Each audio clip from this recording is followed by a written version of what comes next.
Previously on Fear the Walking Dead. We just get away from the city. We need to get away from people. What do you suggest, Mr. Strand? Go west. What's west? Have a home on the water. Have supplies. She was bitten. I don't think I can do it.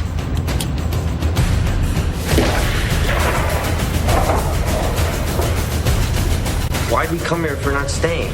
The only way to survive a mad world is to embrace the madness. Abigail.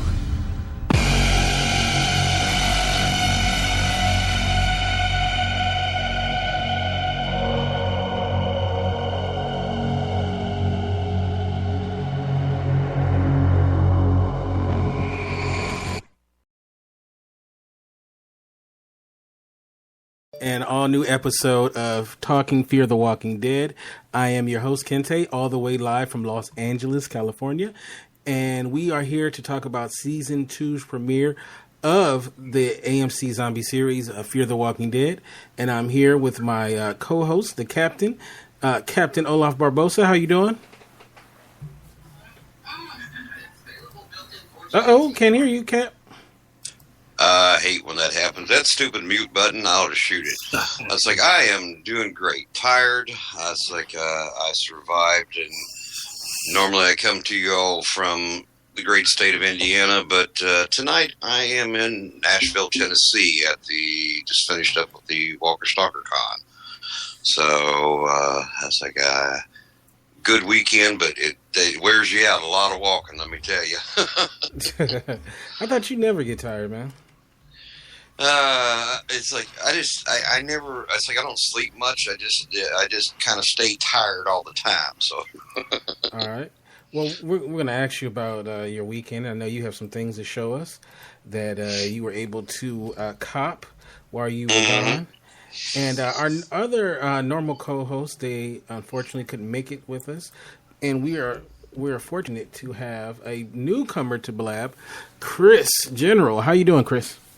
Hey, how's it going, guys? Pretty good. Kente, thanks for hosting us. How's it going, Captain? Going good. Now, tell everybody a little bit about yourself. Yeah, so I'm calling in from Canada, Ontario. I'm pretty close to Niagara Falls. Usually that's the popular place that when someone says Canada, you tend to think of Niagara Falls or Toronto. But I'm about 20 miles south of Niagara Falls, and I was just looking for other Walking Dead fans, and obviously I found them. Yes, you did. You hit the mother load right here. Yeah, we know a little bit about the Walking Dead and stuff. So every once in a while we chat about it, just for fun. Just for fun. Yeah, every week we chop it up because now the Walking Dead is a year-round thing. So there's always going to be just about every week something to talk about. So I'm glad that you were here, and I'm looking forward to getting your thoughts on this season 2 premiere. And let's get right into it. Let's not mess around. This is season 2 of Fear the Walking Dead spinoff. And the funny thing about oh wait, somebody in the chat wants to hop in. Let me see this. Let's see. Hold on a second. Let's see. Howdy. This. How you guys doing? I'm good. So are you about to troll, aren't you? Nope. I just thought I watch the show every once in a while and I like it. So. Okay. All right. Yeah. No, I'm not one to be trolling on this website. It's pretty cool, personally, what I think. So it's a nice thing to have. So I respect it. I like the military theme we got on. We got a captain. I'm a general. You are. And fatigues there. That works. All right. We're ready. We're ready for the apocalypse. Okay, I suppose. All right. So tell us about yourself, Dominic. Well, right now I'm currently enlisted in a Civil Air Patrol as a U.S. Air Force auxiliary. I go out and do search and rescue operations in a Cessna 182 turboprop with a thermal imagery screen inside, and we go look for lost hikers and aircraft that went down up in the mountains here in Colorado, and we mostly just do that. We'll do crisis relief. Mostly, we're part of Homeland Security and FEMA, But, personally, the way I see it is this part of I'm more of a, due to my political background, I'm not really into politics as much as I'm an anarchist voluntarist. I don't like the state. It's corrupt, but I like serving people and saving lives. It's just that's my point. And I like flying, so that's kind of my whole gist of it. But, yeah. All right. And are you service there, sir? Yeah, thank you. Appreciate it. All right. So you're a big Fear the Walking Dead fan? Yeah, it's good. That and the show. So I like it. Okay. All right. So we're talking about the season 2 premiere, and the name of the episode was called Monster. And one thing that I think our panel was excited about was we were going to get The Walking Dead in a different format this season, especially.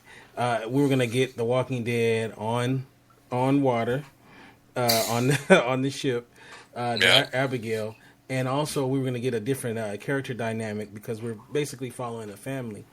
And I have to say, starting off with the opening, I thought it was excellent. I thought it was very entertaining, very action-packed. What do you think, Olaf? Well, at first I was a little bit confused. I was like, did I miss something? Did I blink and something? Because it started out, on there. Then it was like, oh, I get it. It's like, just call it con fog from being like submerged into Walking Dead all weekend. But I liked the opening, and I thought it was really exciting. A lot of it didn't start off slow, boy. It just jumped in and took off. So I liked it. I thought it was good. What about you, Chris? Or Dominic? Go first, Dominic. You know what? I agree. I liked it too. It's been a while since we've seen these characters, and AMC has been really teasing us up to this point. I mean, it was just commercial after commercial, teasers, and it was just like, well, okay, just stop, But I thought it was good. I thought it was a little quick there. I agree with Olaf. But it was good to see all the characters again, and I'm right back into the story, so I liked it. Yeah. Same here. It's pretty much my opinion. I watched the other series, The Walking Dead. That one was good, and Fear the Walking Dead I was excited for personally. Like, oh shit, this is, isn't it set in Florida or something like that? Los Angeles. Los Angeles, yes, that's right. But it's a good one. It's a lot different because the environment's a lot different. The people are a lot different. It's more of city oriented instead of out in sticks, like in Georgia. So I liked it. I think it's a good move for them to do that. And it's always nice to have two different series of the same, maybe the same. I don't know, but AMC is just they've done the best job on pretty much every show I've seen, and FX is good too. Sons of Anarchy is a good one. A whole bunch of stuff, but yeah. Now, did anyone? I was going to say one thing. Did anybody else notice that to me it seemed like the commercials tonight in the episode or in this premiere were a whole lot shorter than they normally are? Is that just me, or did you all notice that too? I noticed that. Like the first commercial was like one or two ads, and then boom, it was back to the premiere. And then the other ones, they didn't run like 50 advertisements. So I think we actually got a little bit more Fear actually airtime instead of so much commercial airtime. I'm gonna tell you how I know that the commercials were shorter. Right? Is I make a smoothie during the the commercial break, and I'm always able to complete it just in enough time. And you know what? I was making my smoothie. Done, did you? No, I was making my smoothie, and I could hear the show back on. I was like, wait a minute. I'm always perfectly timed my smoothie making. So, it was. It was. So I agree. I think I noticed that too. Yeah, that's pretty interesting though. Also, too, one thing, too, that I've never seen in a movie, maybe you guys have seen it before, or maybe I just can't remember, but I've never seen swimming zombies. And this was the first time when when old boy looked up and he saw that the first walker, and he was like swimming. I was like, "What the hell?" Yeah, he thought it was the other. He thought it was the other guy in the water, and he's like, "On, hey, this is fun." And then he was like, "Oh crap! It's a walk. It's like it's a dead one. No." Yeah, I mean they had. Go ahead. Yeah, you're out in the ocean, and it's, I think they said it was like 44 meters deep. Ain't no touching the bottom of that pool at all, buddy. Right, there's no way. And he was 20 or 30. He's 30 feet or so from the yacht. You're just kind of screwed. Yeah, Exactly. Yeah, I thought that was a great scene. But let's go back though. We had the one walker that tried to walk to the boat, and then they put the propeller in his face. Zombie chum. It was zombie chum. It was awesome. It was awesome. Yeah, I thought that was a great scene. Something that we definitely haven't seen before on a Walking Dead show.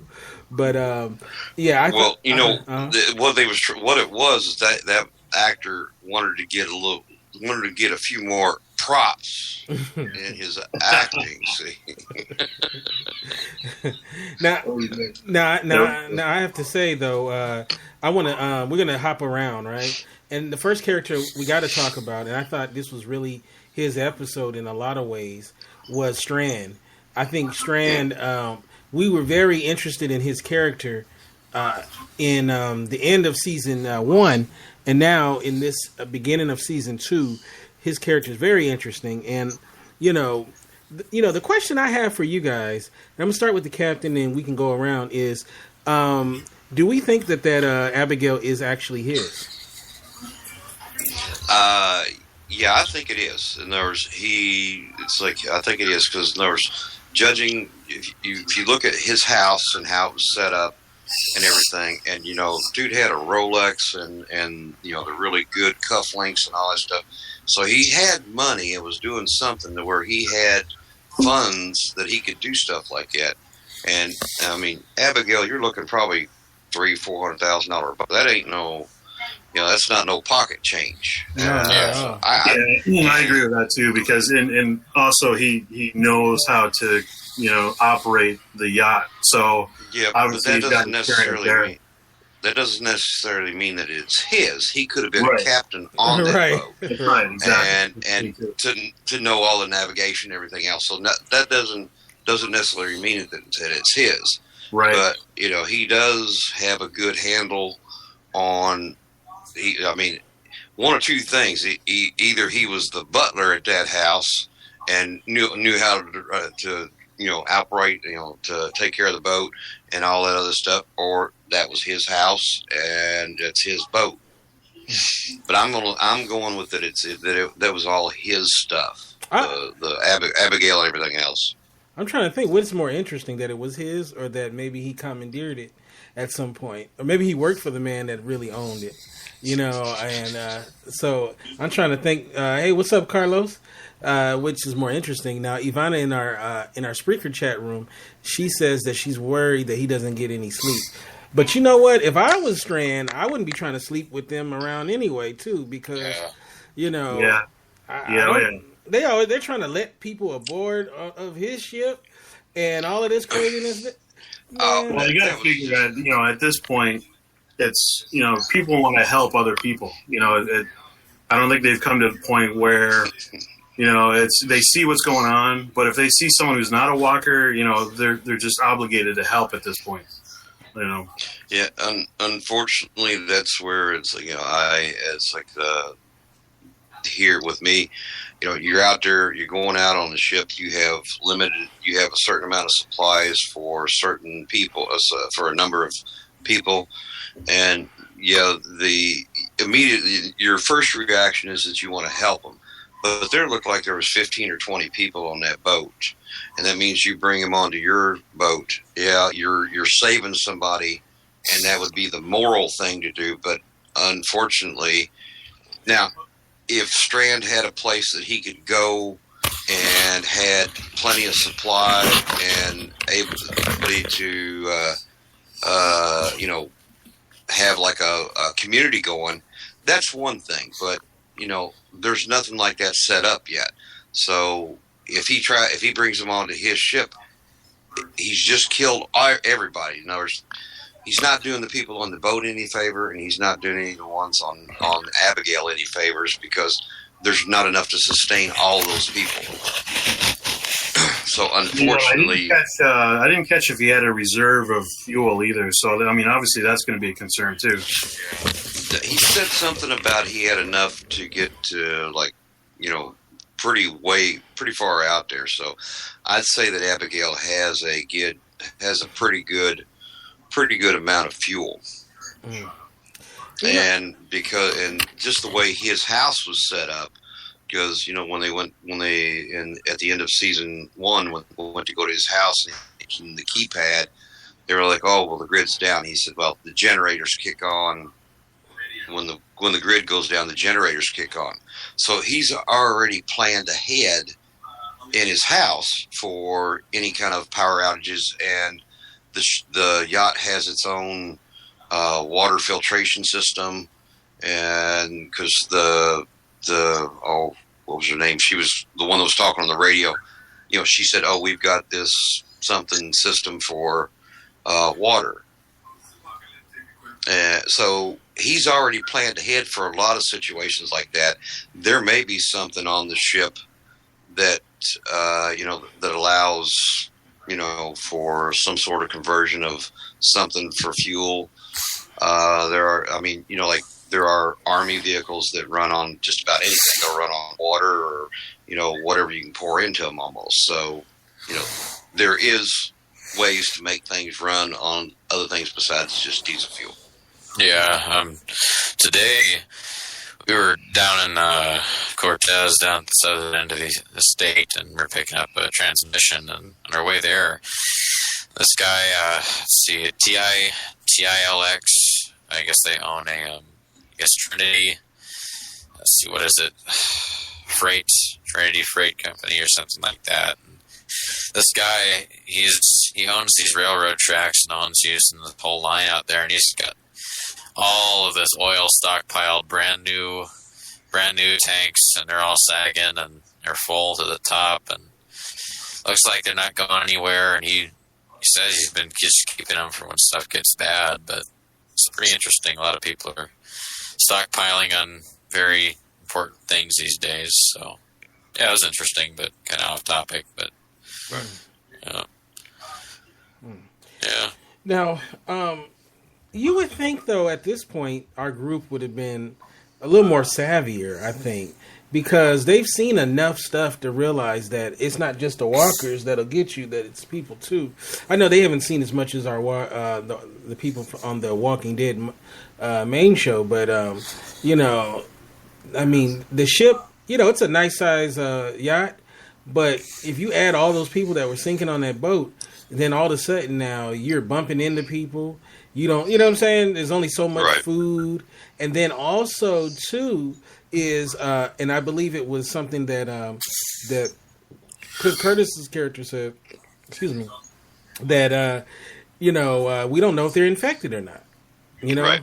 We're not sure if they're infected. So there's a lot of reasons to be a dick and not let people on.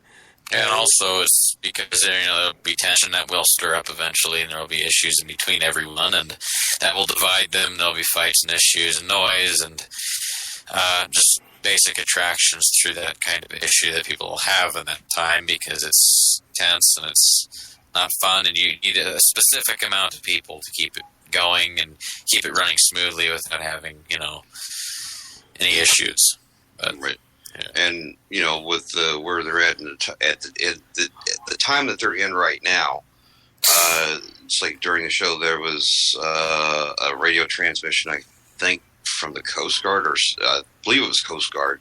Yeah. And they said there is no help coming. There is nothing available. We can't do anything for you, and we're sorry. And that was the end of that transmission. But here is, the Coast Guard saying, we can't do anything for you. We're not coming to rescue you. There's nobody coming to pick you up or drop supplies. We don't have anything. It's all gone. Sorry. So. And what's been the timeline so far? Has it been it seems like it's only been 3 days, right, since the chaos actually started. Oh, yeah, I think it's been I've been trying to put it together, like to see, like, how I'm guessing it's been 3 days. No, the third day being the day on the boat. Tonight's episode. This episode you're saying it was 3 days. Yeah, you know what I mean. Like how long has it been since the chaos started when they got to the military compound? Oh. Or the quarantine, right? No, it was more than 3 days. Was it more than 3 days? I would. I think so. Yeah, it was long. Because they spent a night in the house, right? And they spent a night on the boat. Mm-hmm. Well, you mean since they got on the ship? Yeah, since they got on the ship. Okay. Yeah. Okay. Oh, okay. Yeah, probably about 3 days. Yeah. 3 days. That Right, sounds that about makes right, sense, for the ship. Yeah. Mm-hmm. Yeah, I would think so. Something like that. About 3 days. Yeah. So I mean, in all sense, that really isn't giving a lot of time for anyone to really prepare. I mean, it's just chaos. Not at all. Yeah.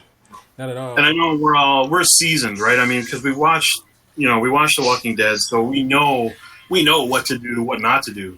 But for these folks to be just thrown together in, let's say, 3 days, that's they're going to be making mistakes and they're going to have misjudgments. Big time mistakes, yeah. Now, also too, let's talk about Christopher. Obviously he lost his mother and blames his father, and we were joking on the finale episode about how many men would like to have an opportunity to shoot their ex-wives, and but poor Travis and Chris, that I thought that was pretty good, that they actually had her on this episode only as a dead body. I wonder if she gets paid the same playing a dead body as being a live actress, but yeah, it's like, well, it's like they just pay her a flat rate. I get it, but I'm pumped. But no, I think that flat rate, I like it. Yeah. But yeah, sorry about that.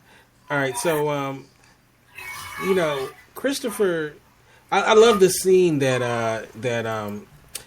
Ruben Blades' character said, when he was dealing with, he's talking to Travis, and he was basically telling him, Daniel Salazar, he was telling him that he'd wished that he had that opportunity to give his wife that mercy, which I thought was a great scene, because it really, he needed to hear that himself, because he was feeling guilty.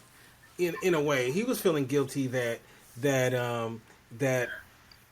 had done that, But as we all know, that if you don't put one in their head, they're going to come back from being dead.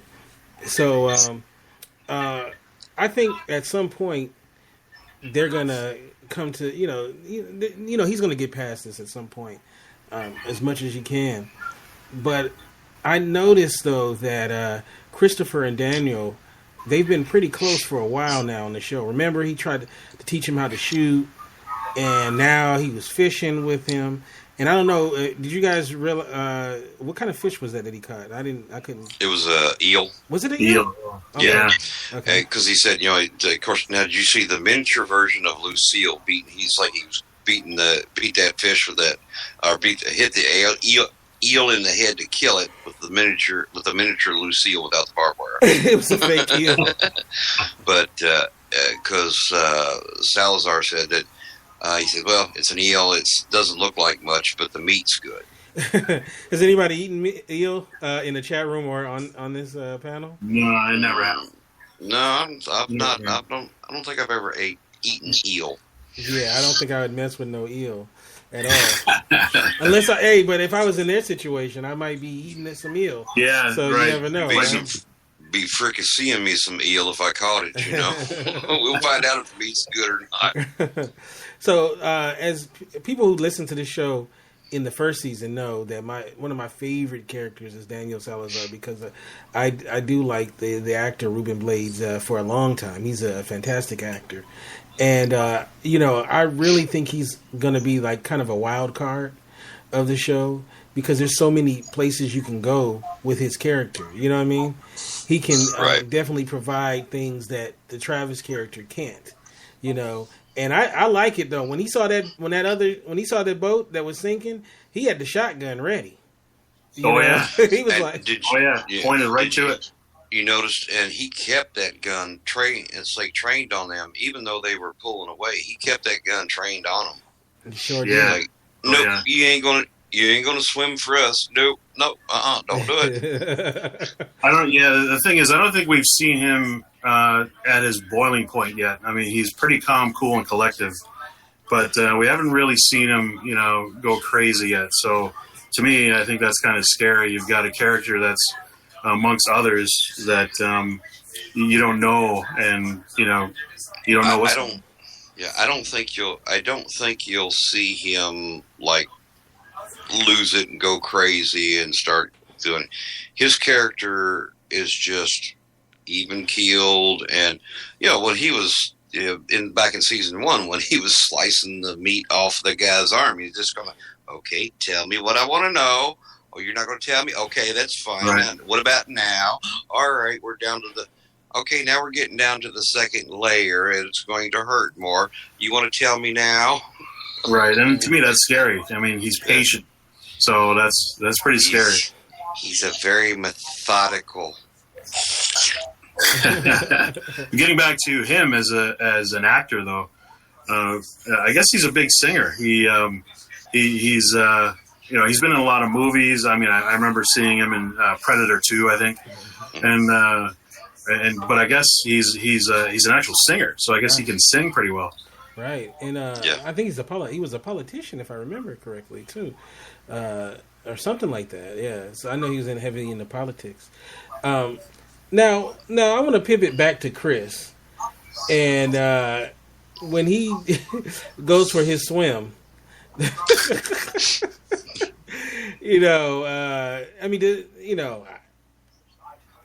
I don't know if you're gonna. Yeah, that was extremely stupid and made no sense. And fully dressed too. He doesn't take anything off. You would have think he'd have stripped down to his underwear if he's just taking a swim. But I like that. Nick, when Nick goes after him, he's all like, "Oh, I'm just taking a swim," and I'm sitting there looking at it like, "What?" I'm sitting there like, is he trying to kill himself or what? Which is what we're supposed to believe. Yeah, he was definitely trying to off himself. He probably caught a moment of clarity as soon as he hit the water, but the intention was there, and it was so obvious to me anyway. Right. There's no doubt. And then of course, I like when Nick gets a hold of him. He's kind of fighting with him. It's like, well, dude, I just wanted to go for a swim. And he's like, going, "Oh, okay, let's go." Well, I mean, it's not like the scene before that. It showed they were, it showed his real father having dinner or together with, and I think he just felt like he was just on the outside. So, it seemed like he felt like he didn't fit in. So. I think that's what started the whole, his suicide thoughts. Yeah. Yes, and if somebody wants to hop in, they most certainly can. And ladies are welcomed, of course. But, I thought that was a funny scene. But, I don't know. Now, he found a yacht log in the inside the ship. And obviously, they didn't just show us that, just to be showing us that it's going to have to come into play at some point. Hold on a second. We have a caller. Hold on a second. Caller.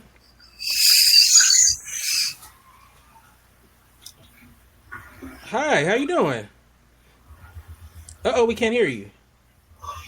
All right, we're going to... hopefully our caller, it's probably just got to change the mic settings. All right. So obviously that yacht log is going to come into to play at some point.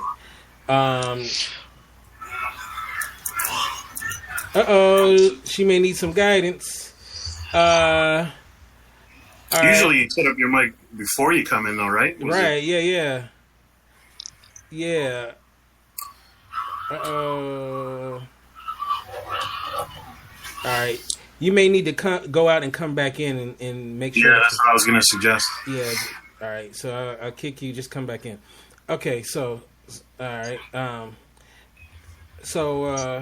I thought those were great visuals, though, on the ocean. Okay, waiting for our caller to come back. I thought those were really great visuals, and I thought that it was definitely, as we said earlier, it's something that we hadn't seen before. But Nick's character, which I think if those who like Fear the Walking Dead, I would have to say Nick's character is one of the fan favorites because I think we started off seeing him at his low, being a junkie, and then he's gone through so much, his character already. So I think a lot of the fans kind of attached themselves to him because he's definitely a flawed character, but he has a good heart about him, Nick. Like he didn't even flinch. He went in after Christopher to go save him. Right. So he has he's somewhat heroic as well, and hopefully this season we'll get to learn a lot more about Nick's character and see him really evolve into more than just the junkie of the show as he kind of was in the first season. And you really have to give him props because he really knows how to drive that little dinghy. Yeah, right. Yeah. Get props. Right. Right. There you go again with the props. Right. So Nick's character is definitely one of the good ones. Yeah, and I think Chris's character is just the opposite. I think now we get a sense of weakness with Chris, and that's with characters like that, they become vulnerable, right? Mm-hmm. Yeah, and like I said, the one thing I get a feeling though with this show more so than The Walking Dead is I have a feeling like this group is gonna stay together. Like I don't see too many. The only red shirt that I would see is Mr. Salazar's daughter, the one who's wounded. She seems like she's definitely someone I wouldn't be surprised that is gonna, I wouldn't be surprised that Ophelia is, if she may not make it. You know what I mean? But everybody else, I really feel like I don't see anyone else really going. So I think what they're gonna do is probably integrate some new characters in there, so that there'll be fodder for the walkers. Yeah, right. Yeah, no, I agree. So, getting back to like the scenery of LA when they're out in the ocean and they look back and they see LA in flames. To me, I would have liked to see more like survival in the city. Like I liked it when in The Walking Dead when Rick was in the city with Glenn. Mm-hmm. And, it just seemed like I expected more, more survival in the big LA city, and see that scene where LA was just up in flames. It's like, well, LA's gone. It's like, there's no more story to LA. Well, what I kind of took from that is it's like you see towards the end as they're moving away in the boat, you see a couple of like lights come in, and yeah, I saw that. Think that of course that was two jets dropping bombs. Now, what I think is after the military pulled out and they said, okay, we're out of here. This is not controllable anymore, and the military left. They bugged out, left all the civilians. Their plan was they bug out, get all the military people out, or as many as they can, and they just come in. They figure the way to contain it and maybe keep it from going past LA is just to literally wipe out LA. Yeah. So when it's like kind of in the back of my mind, I was thinking when the military cleared out in season 1, I'm like going, well, they're probably, it's like LA's not gonna last much longer because they're just gonna nuke it, or they'll just bomb it and napalm it and stuff until they burn everything out. Yeah, I mean they must have determined that pretty early though, and I'm sure that it came from the top. It must have came from the president, but they must have determined that LA had to be quarantined, or destroyed. And I was surprised how they pulled that off so quickly, made a decision so fast. Well, but they kept talking about, what was it, Cobalt? The Cobalt plant? Oh, yeah. Cobalt plant, Cobalt. Yeah. And so they already had, and once in season 1 where they had it quarantined, had everything quarantined, they already knew then, and they already had this Cobalt plan. It's like the one... Salazar did get that out of that one guy. Is like, well, Cobalt is. Yep, that's right. That's it. It's kind of like, okay, it's done. We can't do anything else. It's going to get out of control, so we're pulling out. So there was the whole thing. They already had a plan in place. There wasn't any really quick thinking to come up with that plan to basically vaporize LA. It's part of the. I would say it's part of that Cobalt plan that. They're like, okay, get our people out, and then we're just going to hit it with everything we've got and level LA. Yeah, no, that's a good point. I totally missed that one. That's right too, Cobalt. And remember, initially when this show was announced, it was called. They were calling it Walking Dead Cobalt. So that was the original title of the series. Oh, it was? I didn't know that. Mm-hmm. Oh, really? Yeah, that's why some of the early pages that you see of the show from the fans was called Cobalt, because everybody. I didn't know that. Yeah, a lot of us who were really heavily into it, we were assuming that's what the show was going to be called. Now this isn't Fear the Walking Dead is not based on a comic, right? No, not at all. It's totally a new situation. No. So so that was. And then now we see why, we saw why, because there was an episode called Cobalt as well, which was, which with Olaf just described. So let's see, what is the name of the new show creator? I'm sorry, the new show the creator has. What is the name of the new show the creator has? Oh, are you talking about oh yeah. I can't remember. Yeah, I know what you're talking about though, Carlos. It's like there's the name of the show, the new creator. The comic writer has another show coming out. Mm-hmm. Yeah, he got a lot of stuff popping. Yeah, he's a busy dude. Yeah. No, yeah, on AMC, No Zombies. Yeah, they're really trying to they're hoping that he can bring some more content to AMC. Okay. That I got it. It's Outcast on AMC, Outcast on Cinemax, and Containment on AMC. Yeah, that's why I have an assistant, because I can't remember this stuff. Yeah, well, it remains to be seen if he'll have another winner. You know what I mean? So let's wait and see. But he got 2 programs. I think somebody needs to be minding the store on these 2 that he got already. So but I digress. He will, and with the profits from the Walking Dead star, he'll be fine. All right, so what do you think we can expect in this season? We saw the next on Olaf, or what do you want to see from this series this season? Well, I'd like to see them to maybe get somewhere and at least start to piece together some sort of a community, or if you want to, lack of a better, well, it'd be a safe haven. That's what it would be. I'd like to see them be able to get somewhere and hopefully not lose. I really don't want to see anybody go in this season.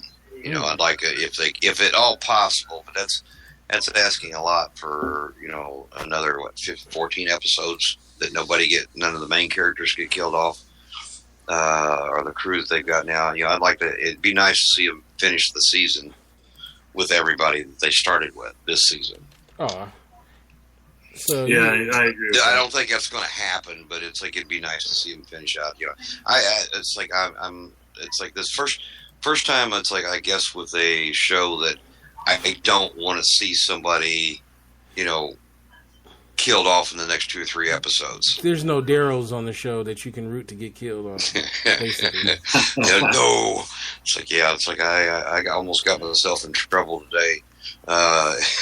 It's like with some Daryl Dixon fans. What about you, Chris? What is something that you definitely want to see on this season of Fear the Walking Dead? I agree with Olaf. I'd like to see them find a place, because they can't just travel around on the yacht forever. So obviously they got to get somewhere. And I don't know. To me, this crew doesn't seem to be as strong as the original Walking Dead crew. And I don't know if it's just because we haven't really seen character development yet. But to me, I think if this crew met Rick's crew, Rick's crew would definitely take care of these people, in a apocalyptic world, of course. But I don't know. I just don't see any characters that are really strong, except for Travis, But I don't know. For me, it's tough. But yeah, I'd like to see them all, stay together and find a safe haven. One thing I wanted to bring up too, I don't think did Kirkman say that there weren't going to be any cross parallels between The Walking Dead and this show? I think that he was going to keep them separate, right? Right, they're going to be completely separate. But that could change. That can definitely change. Let's see. TF Couch says, I would love to see a backstory on Mr. Strand. Also, character and relationship development with all the teens. All definitely can't live. Yeah. Well, I don't want to see them do Gilligan's Island. I want to see them keep it pushing, because we get Gilligan's Island on the Walking Dead show. So I want this show to be different. I want them to be like, I want them to walk the earth like Kane from Kung Fu. So, I don't want them to get settled. I mean, not for too long. I don't want Alexandria Safe Zone West. I want it to be, they're not in one place for too long. Some shit happens and they got to keep it pushing. I want to really see this world in which, they've created. Carlos says the characters will have heavy development. Also, the only combined characters will be from the miniseries. Yes. And we're going to have to break that down too. The little mini-sodes that come on. Flight. Yeah. I gotta watch them first though, but yeah. So yeah, I wanna really but I that's what I want to see. I want to see it keep it pushing. And Mr. Strand, I hope that he is. I hope that Mr. Strand is on the show for a while, because he's a really good character. He's interesting. I like the chat there, Salazar and Strand. Yeah, that's a deadly combination right there. We don't know what to expect from both of these characters. So that's a big victory. I hope they get on the same page, though. Strand is Strand is a very strong. I think he's a very strong character, and Salazar. Like those two. Like I said in the chat, those two right there could. That's the beginning of the new government. They can. Between them two. Between Strand and Salazar, those two can put it together and make things work, because Strand is very forward thinking. So far what you've seen, he's very forward thinking and very, okay, we need to do this. He's already thought way ahead of everybody else. He's way ahead of the curve on the whole apocalyptic thing. He's already planned a lot for that, so he's ready. And Salazar, since he was a interrogator, he's got the calm, cool disposition to, make that choice. You live, you die, makes no difference to me. He's very, right. He can pick and choose, and, those two would make are a very strong combination.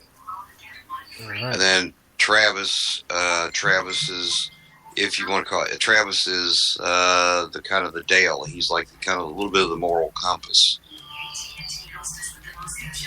Yeah, I see that. Yeah, and and I want him to get to the ass kicking mode. Because he's the main character. I want to see him. I want him to see him become that dude, and hopefully that's what's going to happen in this season.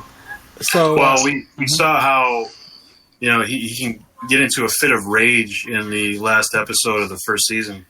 How he just pummeled that soldier, and that was the good indication of what his limits are.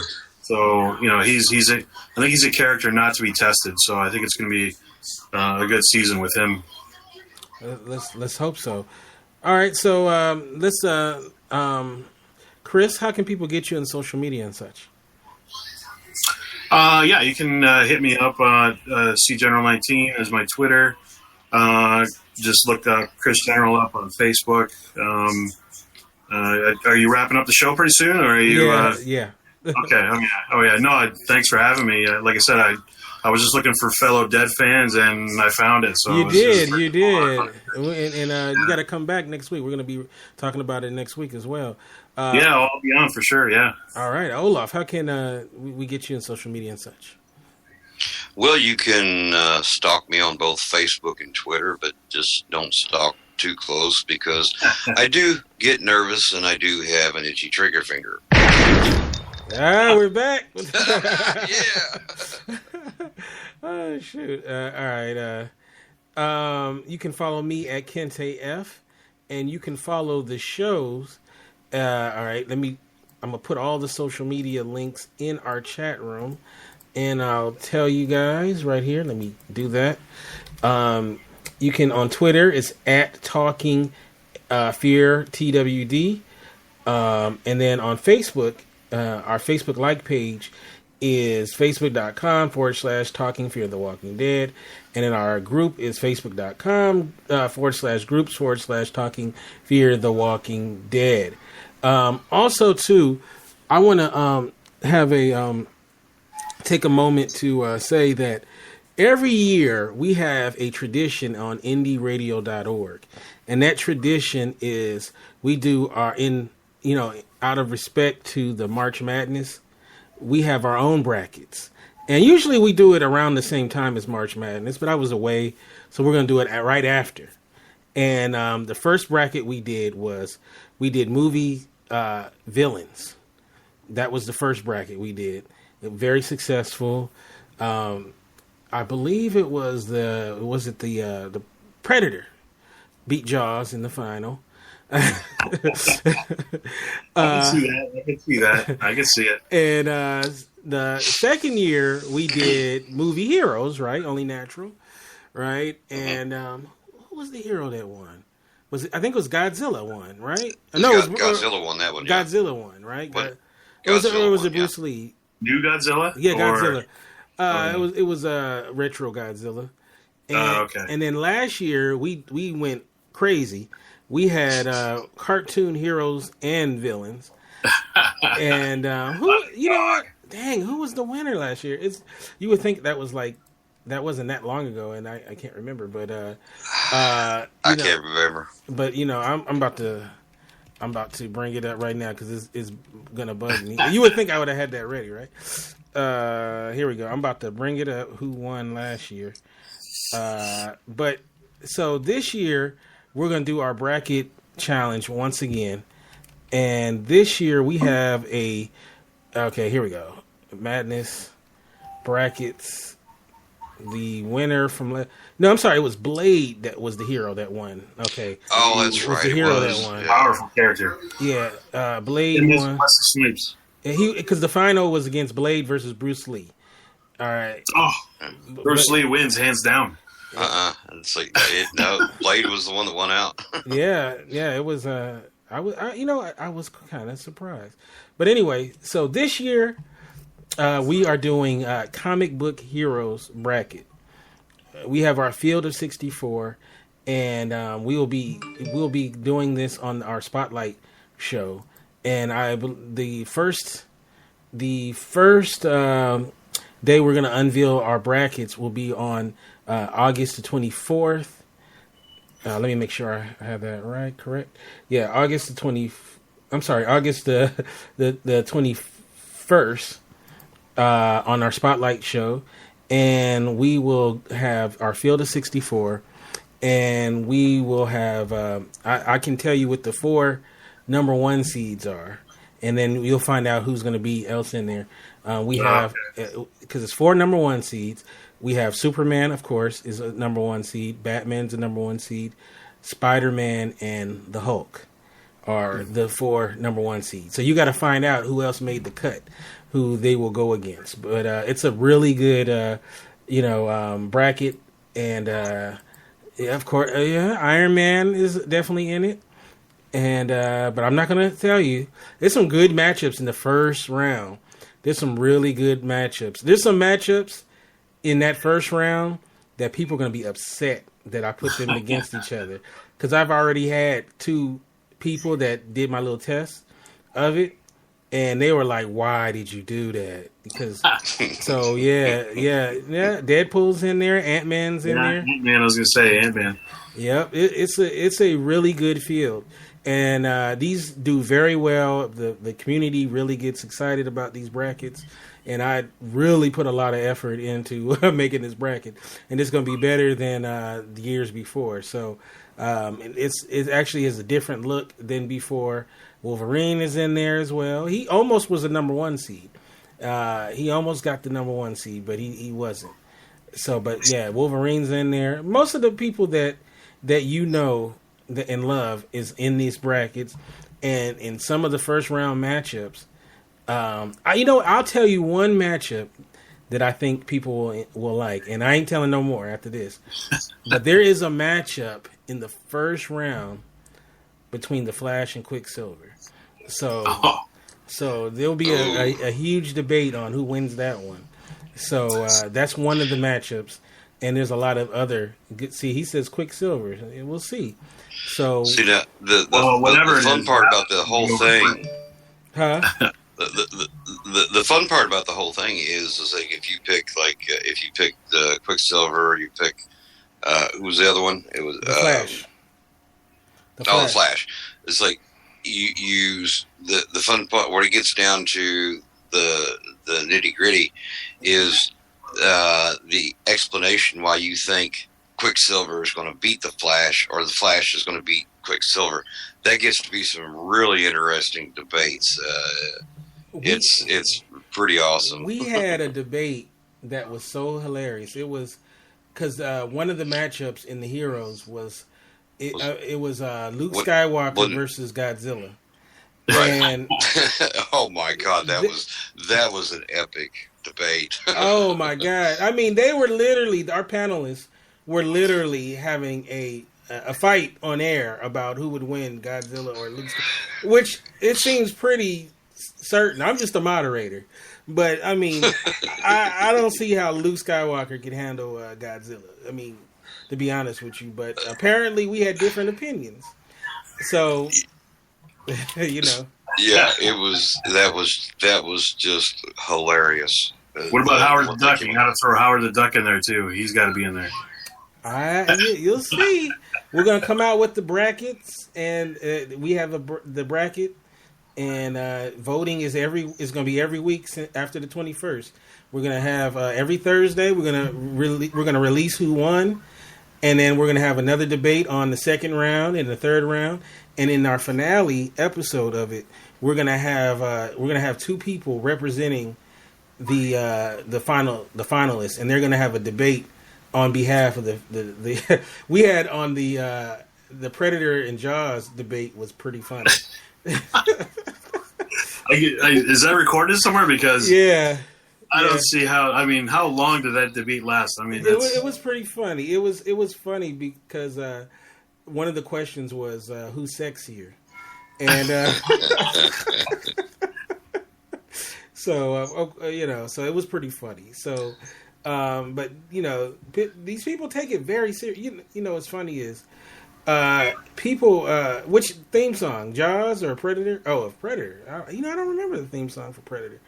But people take it very serious. So, I mean, when I first created this, I thought it was just going to be something, a little silly that we do. But people get so into it, and they couldn't wait for the next. They actually want me to do multiple ones in a year. But after we do that one, it's like, we need a whole another year to come back from it. So, I can see that. So this year though is Comic Book Heroes, and we actually before we had a selection show last year where we literally had a panelist.